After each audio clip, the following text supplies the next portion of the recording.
Chers amis, bonsoir. Nous sommes ce soir le 24 Elul, date anniversaire du grand tzaddik, le Hafez Haïm, auteur de nombreux ouvrages sur le Lachon Hara, la médisance, et surtout connu pour son livre, le Mishnah Broura. Que son mérite protège tout le peuple d'Israël. Amen. Le sujet d'aujourd'hui, donc, c'est la 4e Kabbalah. Le 2e engagement, c'est de devenir une personne utile à la communauté. Avant la prière du soir de Rosh Hashanah, le sabbat de Slavotka, le tzaddik Rabbi Nathan Semifin Kelzatzal frappe sur la table et demande à sa communauté: que faut-il faire pour être sauvé du jugement? En guise de réponse, il rapporte les paroles de nos sages. Celui qui est Ma'avir al-Midotav, c'est-à-dire celui qui n'est pas rancunier, celui qui pardonne à toutes les vexations, du ciel, on va mettre toutes ses fautes de côté et donc on va carrément lui effacer les fautes. Si quelqu'un ne répond pas aux vexations de sa femme, de ses enfants, de ses voisins, de ses amis, Hachem aussi le laissera tranquille et ne sera pas rigoureux avec lui et lui pardonnera. Ceci est un mérite extraordinaire pour être innocent le jour du jugement.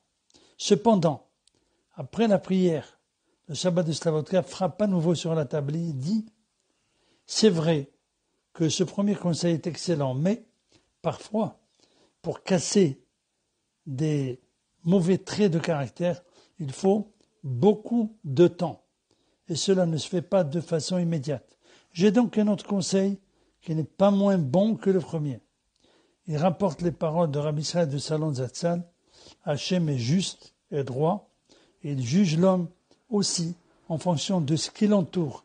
Il faut donc que chacun s'efforce d'être utile aux autres, et ainsi son jugement dans le ciel devient tout à fait différent.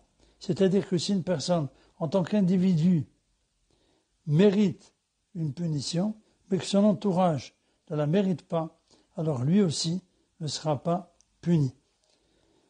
Le rabbi de Slavotka a terminé en disant que chacun prenne sur lui ses forces autant qu'il le peut de devenir une personne dont la communauté a besoin, une personne qui aide les autres, et dans le ciel, on le regardera d'une autre façon. On va ajouter quelques éléments du livre de Rav Friedlander qui rapporte un passage du Talmud Baba Batra.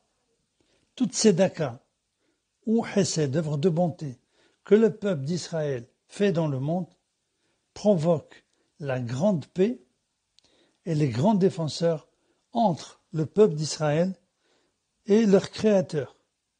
A priori, cela mérite une question. Ceci est valable pour chaque mitzvah. Pourquoi on parle ici uniquement de tzedaka ou de chesed, ou de bonté?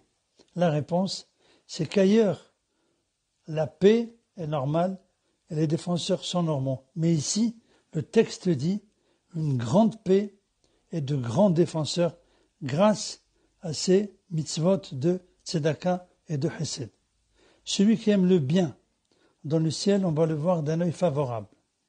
Mais le bien que Dieu nous demande d'aimer, ahavat chesed, c'est un bien sans intention étrangère, uniquement par la volonté de faire du bien sans aucun intérêt personnel.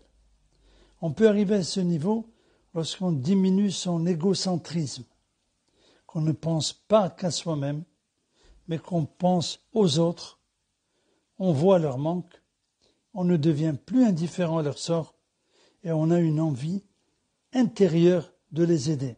On peut aussi y arriver en pratiquant soi-même de bonnes actions à droite à gauche, sans aucune intention ni d'intérêt. Le fait de renouveler ces actions souvent, nous donne une autre stature, celle de vouloir aimer à faire le bien. Le plus important, c'est la prise de conscience que l'autre existe. Il peut être très proche de chez moi. Je dois y faire attention et mettre toute ma volonté, ma force pour pouvoir l'aider. Il y a une autre façon d'acquérir des bons points pour notre jugement de Rosh Hashanah, c'est juger son prochain favorablement. C'est pas toujours facile. Il faut non seulement le juger favorablement, mais lui accorder des circonstances atténuantes. Non seulement, nous expliquent nos sages, lorsque j'ai un doute, est-ce qu'il a fait ou non quelque chose de mal, même si j'en suis sûr, je sais qu'il a fait du mal, je peux toujours le juger favorablement, et je dois d'ailleurs toujours le juger favorablement, en pensant qu'il ne connaît pas cette règle de la Torah, ou bien qu'il n'a jamais eu la chance d'étudier, et que si on était à sa place et dans son statut, on aurait peut-être fait de même. Tout le monde se souvient de ce qu'a dit notre maître, le Rav Shach Zatzal, après avoir été guéri d'une grave maladie en 1972.